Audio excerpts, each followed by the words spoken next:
اور جگہ جگہ اس الفاظ کی مختلف مثالیں دے دے کر تعریف کی ہے.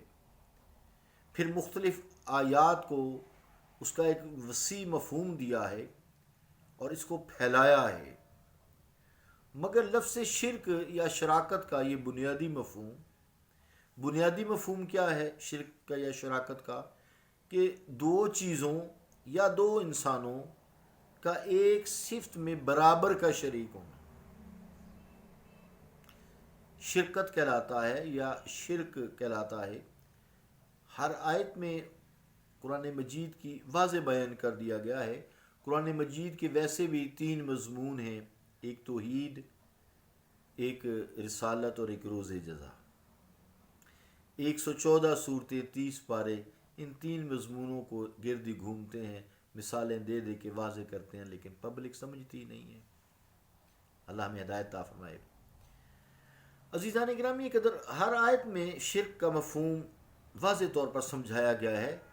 اگر با اعتبار لغت لفظ شرک یہ معنی وہی نہ ہوتے جو قرآن حکیم میں ایسا لفظ کیسے استعمال ہوتا؟ اگر جو لغت میں یہ لفظ ہیں وہ قرآن مجید کے مطابق نہ ہوتے تو مشکل ہو جاتا نا، یہ لفظ کیسے استعمال ہوتا جو اہل مکہ کے ہاں اس مفہوم میں مروج تھا ہی نہیں.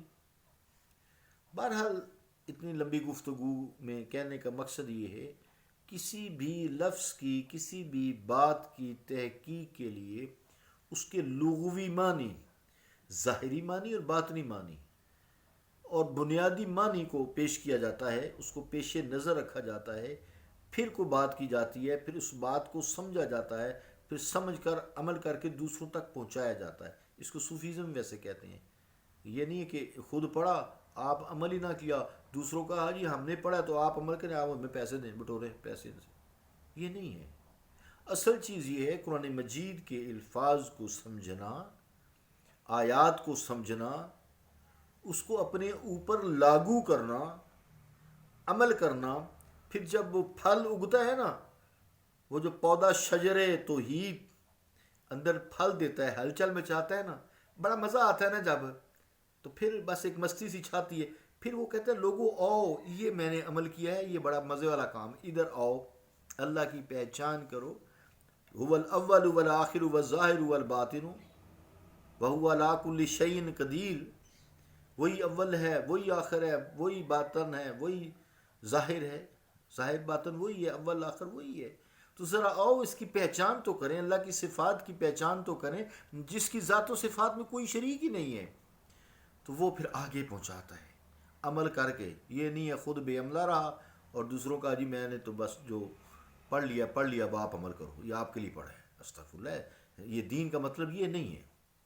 تو عزیزان گرامی یہ قدر، ہر جگہ اپنی مرضی نہیں چلتی انسان کی. بس روٹی کے پیچھے جو آیا مفہوم اس کو گھڑا اور آگے بیان کر دیا. یہودیوں والے یہ کام ہے، یہ ہم قرآن مجید کے درس میں یہ بات کر رہے ہیں، ہم یہ سارے کام یہودیوں والے ہیں. خود ہی گھڑا اور اللہ کی طرف منسوب کر دیا. استغفر اللہ استغفر اللہ.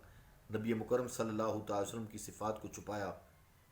تو یہ جو ایک گزرے نا پرویز صاحب، ان کی سب سے بڑی غلطی یہ ہوئی ہے کہ انہوں نے صرف لغت کو سامنے رکھا اور قرآن مجید کی تفسیر کر ڈالی. سبحان اللہ، کیسا کام کیا بھائی، عجیب و غریب جو کسی نے آج تک نہیں کیا، بدبختی والا. اور نتیجہ کیا نکلا؟ دار اسلام سے خارج. چلو عزیزان گرامی قدر، چونکہ پھر وہ الفاظ دیکھنے پڑتے ہیں، احادیث کو سمجھنا پڑتا ہے. حدیث بھی تو الفاظ کی تشریح کرتی ہے نا. حدیث کو مانے ہی نہیں، حدیث کے انکاری ہوئے، چونکہ دشمنی رسول کریم صلی اللہ علیہ وآلہ وسلم سے تھی، اپنا نبی کھڑا کرنا تھا. اللہ رب العالمین نے، میں یہ باتیں کرنا پسند نہیں کرتا لیکن کیا کریں، اب اس دور میں ضروری ہے تاکہ ہماری جو نسل جوان ہے، ہماری یہ نوخیز نسل ہے، اس کو ایسے فتنہ فساد سے بچایا جائے. ہو سکتا ہے ہماری گفتگو سے کوئی ایک آدھ ہی سمجھ جائے اور ہماری عاقبت سمجھ جائے. تو عزیزان گرامی قدر، جو باتیں احادیث صحیحہ سے ثابت ہیں، قرآن مجید کی جو تشریح ہے وہ احادیث مبارکہ ہیں. جب تک ان سے مدد نہ لی جائے، قرآن فہمی کا کوئی انسان دعویٰ نہیں کر سکتا. قرآن مجید سمجھ نہیں آتا، اس پر عمل کرنا نہیں کیا جا سکتا. تو اللہ تعالیٰ سے دعا ہے کہ اللہ تعالیٰ ہمیں قرآن مجید کو سمجھنے اور جو طریقہ کار ہے پیچھے سے چلا آ رہا ہے یا علماء خیر نے ایک وضع کیا ہے اس کے مطابق ہم عمل کریں اور قرآن مجید کو سیکھیں، احادیث مبارکہ کو سیکھیں اور قرآن و سنت پر عمل کریں.